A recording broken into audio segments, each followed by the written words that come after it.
Want to draw eyes that sparkle? Stop struggling with flat, grainy shading. Here are my 3 must-have blending tools for that ultimate shiny eye effect. Your eyes look dull because of uneven pencil texture. Blending is key to smooth transitions and that beautiful shine. Tool 1. The Blending Stump or Tortillon, perfect for smooth, even transitions.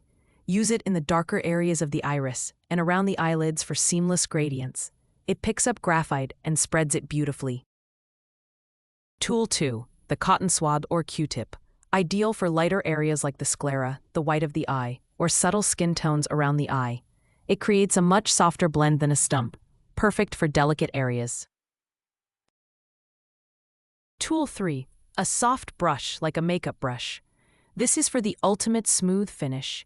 Gently sweep over large shaded areas to remove any remaining graininess and create a silky smooth texture.